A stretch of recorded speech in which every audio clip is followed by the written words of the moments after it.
Hello and welcome to Mr. and Mrs. Social Studies. My name is Sarah, and in today's video I'm excited to share some details about teaching methods using Zoom, as well as a few basic Zoom features that can help you while you're teaching. I'll actually be showing you a screencast of my screen so you can get a sense of what it's going to look like. Of course, there won't be actual kids in the class right now, and that would be a violation of privacy if I was showing that on YouTube. But just so you feel a little bit more comfortable, especially if you're new to teaching with Zoom or teaching online. I know myself, I have been working with Zoom, teaching on Zoom this summer as I was teaching on the platform OutSchool. So I have a pretty good comfort level with it now, and I've learned a lot of features as I've gone.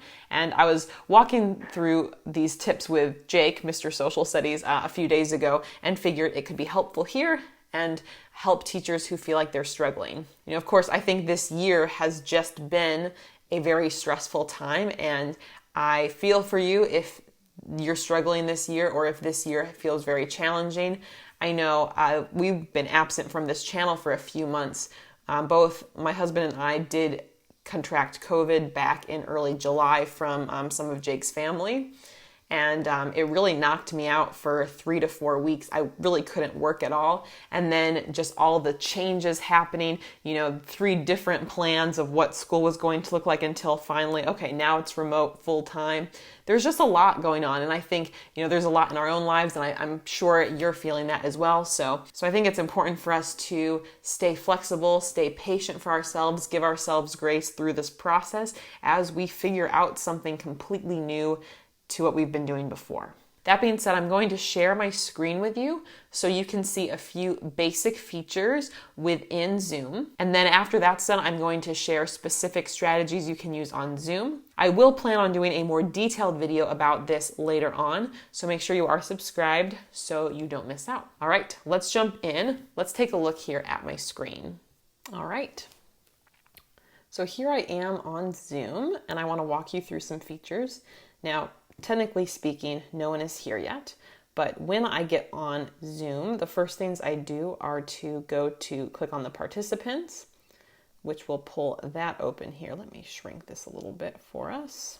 So the first thing I'll do is click to open participants. I also will open the chat. Now, of course, right now I'm the only one here, but when students are coming in, they're going to be up here. There will be a spot to click admit them, and then right about here there will be a button that says admit all. So then you can let people come in. Now with that, I like to have the chat open as well. You're going to want to reflect about what your policy is for using the chat. I think it can be an amazing tool, but it can also be problematic. So I would definitely address it right away. You could even start out by disabling the chat. Now, before your first session, before you have set the expectations for the chat, you can actually come down here to security. And when you click on that, you can uncheck boxes for things that you don't want students to be able to do.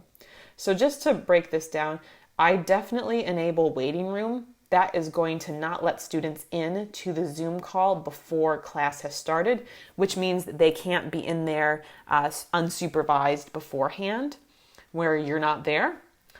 Sharing screen, that's off here so far. That prevents students from being able to share their screen. I definitely recommend having that off.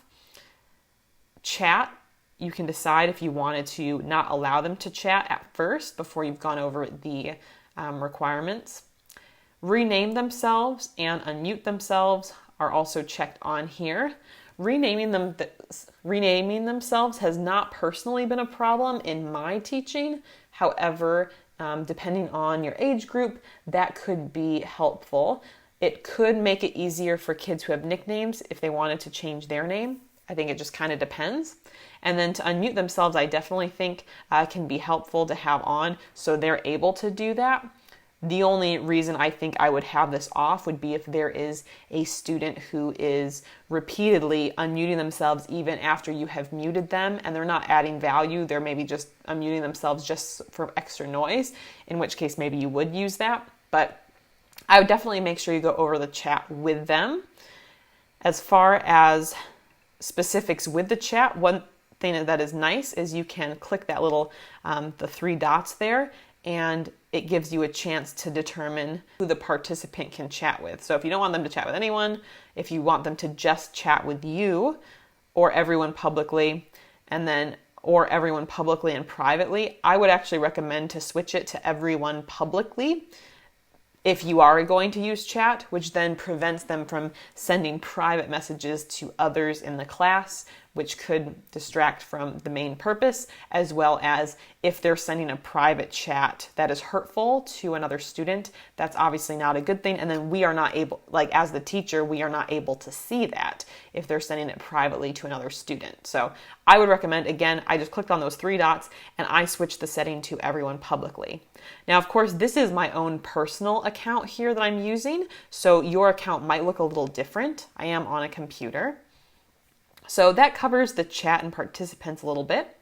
Now, with that, the mute button is over here, and kids can just click that to mute themselves. And when you have a participant pop up, you'll have a button that allows you to mute them as well. And then there's the video button. Obviously, I've got my video on here and it is recording. Now, there is some debate at some schools about whether a student should be allowed to have their camera off. And of course, every school is going to do their own thing. What we recommend and what we encourage for you to do, if you've got that flexibility, is to not require students to have their cameras on. And that gets into the concept of not policing students within their homes.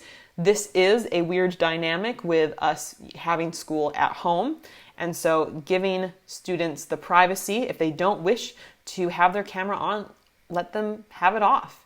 And it also could come down to a student maybe feel self-conscious about their home, or maybe it's an indicator, maybe it's more visible that they are living in poverty, or whatever the factor is. It's really, in our opinion, very important to give that boundary and let a student have their camera off if they want. Sure, doesn't mean that maybe the student's not fully present in the lesson. It's possible, but we also, I think, need to have that trust there. And so I would encourage you to adopt a policy like that. And if your school district is saying something else, maybe it's worth bringing that up to them about the potential issues that can come from this sort of requirement. If you need to record your videos, you can hit the record button. And then for reactions, students may use these. We've got the applause button and the thumbs up. I will often ask kids to do a thumbs up just to check in. Now, of course, with that, sometimes they click it on, sometimes they just hold up a thumb on camera. So either way is fine with me. But that's kind of a gist of how it works. If you feel very nervous about Zoom, I would recommend trying it out with a coworker of yours, just so you can play around with the settings to get comfortable. One other thing that I forgot to mention, this is over here, I just clicked more. And with this, you can have a couple other settings to mute participants upon entry. That is helpful at the beginning, especially as people are getting acclimated and can prevent background noise.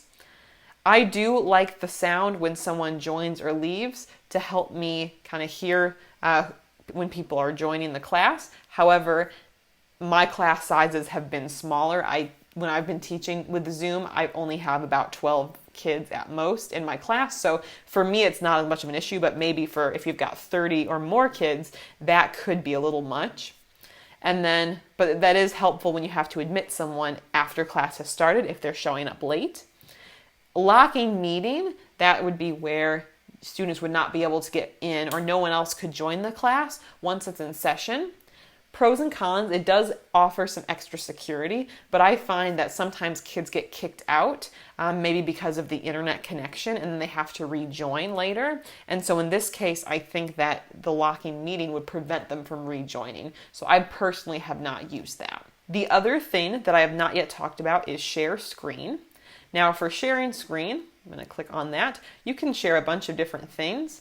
Now I keep it pretty simple. I don't have a second camera set up, and also my desktop is a bit of a hot mess. So I'm just I share individual windows and files. So right now I am sharing This is a generic slideshow. This is actually a free resource in our TPT store. So if you're interested, if you like this and want to get one and edit it for yourself, I would recommend that. I'll leave it linked below. But basically, with sharing, I would still present it. They can see this window, so I would put it in present mode if I was doing that. Now, a few things that I've learned through teaching online. Number one, obviously when you go into the screen share mode, you don't see the chat box anymore. And so that was stressing me out if I couldn't see what questions students had. The good news is if you hover over the button where it says you are screen sharing, it gives you a spot if you click more where you can bring back up the chat as well as adjust other things here. You may want to disable attendee annotation. That would allow students to annotate on the main screen, which might not be relevant depending on what you're doing, of course. And then you've got other options here as well. The same thing that were on the bottom bar there. You can pause it if you have to do something on your computer that you don't want students to see, such as log in to something to pull up for your class. So you've got options there. And then when you take a look over here, now obviously it's just me in this call, but you're going to see the other students. I don't love spending too much time here in screen share mode just because you can't see the students as well. You can't see them all in one place. I love using gallery mode to view everything more clearly. They also don't have names popping up in this form, so I do keep my screen sharing limited for that factor. Now, some people have gone through and set up a second monitor or even a third monitor for themselves with another computer. For me, this is really my only computer that I use, so it's not really an option, as well as I haven't found it necessary. But in general, if you were to do that, you would start the meeting as the host on whatever the device is, your main device, and then you could join from another device using the same code that the students would. And then on that device, you could have an easier time viewing things and monitoring that. Again, it's tough. Our teacher brain has to do all these different things all at once, but that is an option for you. But I have personally not done that yet. I'm going to stop the screen share. And I think that mostly wraps up the main features. There is a breakout room feature, but personally, I have actually not yet used that. And you'll want to find that information elsewhere to help you with that. But I've heard it's really cool. Technically, there's less supervision happening. So again, it probably makes sense to build some trust first before jumping in. But I'm going to click End Meeting for All, and that will shut down this call. And I will go back to my other camera. All right, we are back. Now that we have gone over some of the key features of using Zoom and how that looks, let's get into how you might want to set up your lesson. Of course, this is going to vary a lot based upon grade level and subject and what your district requires, the amount of time, so many factors. But these are a few things that we have found to be helpful so far. First of all, I start with some community building. I think it's more important than ever to try to help students feel like they're part of a community and to build those relationships. It's a lot tougher in a virtual setting, but it still is possible. And for me, the best way to do this has been with a question of the day. Something fun that allows you to learn a little bit more about your students, as well as gives them a chance to share a bit about themselves and find common ground with fellow students. Now, with this, I always mix it up with a question of the day. It takes about 5 minutes at the start, especially depending on how many people share.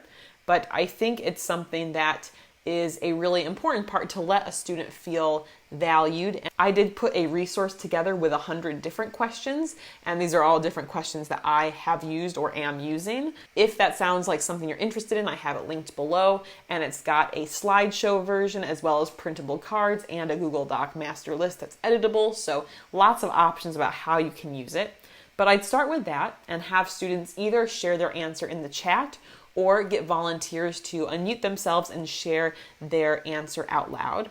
I wouldn't require every single student to have an answer, but the more students who answer, the more positive it can be in building this connection.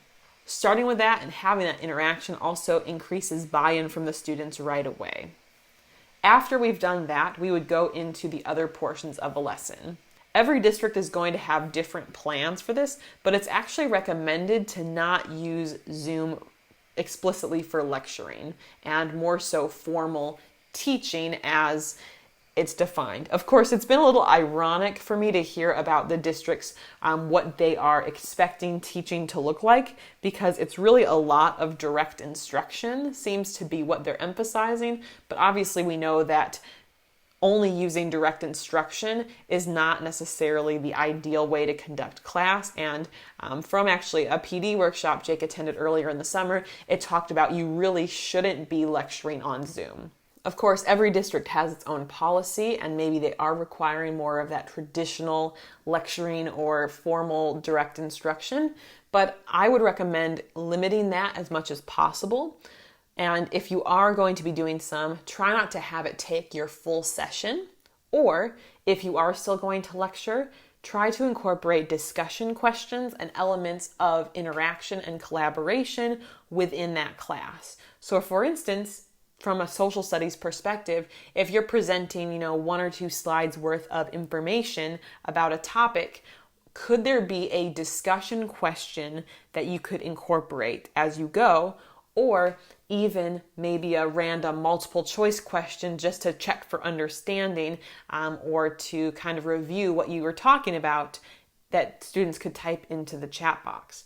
Something like that, just to make sure there is a little bit more engagement, because it can be, from a participant perspective, and maybe you have even felt this yourself, it can be very draining to just be sitting there watching someone else lecture on Zoom, and it can take more out of you than if you were in person listening to something, or even if you're doing other things on Zoom instead. So definitely limit that, or make sure there's a lot of interaction that, again, keeps kids connected to the lesson. Make it about them as much as possible. The same can be true for video as well. Limiting video to shorter sections of class. You can have it ready to go to play for your students. You could also consider pre-recording some videos to share with students, either for time outside of Zoom or even to watch during a Zoom session. Discussion and debate can play a really important role on Zoom and with other video conferencing platforms. You can still meet a lot of the same standards, at least within a history classroom, doing more of those interactive type of activities. And you could even think about if you could structure it so there is maybe a mini lesson, let's say a 5 to 10 minute lecture or presentation of some information. And then if there was a question that was a little bit more in depth for students to unpack and be able to discuss together. And getting a chance for students to bring up their different ideas is a way that can make the class a lot more meaningful and help students get more out of it and feel more connected to others in the class. You could also consider different interactive games, such as doing Kahoots, where students are answering different questions, and it's competitive, it's fun, we're already on a device anyway. And that could be a way to mix up your classes or do a little bit of some assessment or review based upon what was done in class. Another key teaching method for using Zoom is guided work time. So with this, I think it's important for us not just to assume that everything has to be direct instruction. You can still have students working on different tasks, and they can actually work on things during class time. And you can be on Zoom and they're ready to go to help walk students through the activity, to cover directions, to answer questions as they go, provide clarification, just like in a regular classroom, where if you say, okay guys, here's what we're doing, you walk through the directions and then you let them work on it. And you're going around the room, you're helping them, you're answering questions. Sometimes you have to make another announcement to the class. Let me clarify this, or just want to reiterate that, etc. You can do the same sorts of things on Zoom. This definitely gives you a lot more flexibility, and students can get more out of their time. If you are supposed to be on Zoom, let's say an hour or 30 minutes each day with each group of students, you can then think about how you structure that to enable this. And I think some guided work time could make sense on a regular basis. all this being said, these are just a few basic ideas for teaching with Zoom. Now, one of the next videos I'll be uploading is going to do a more detailed walkthrough of planning a social studies unit with teaching on Zoom. So I hope you'll be able to join me for that. Again, if you haven't already, you can subscribe to the channel up here, and I'll put some other videos that might be helpful over here. Thank you for watching. Let me know any comments or questions below, and I'll see you next time. Bye.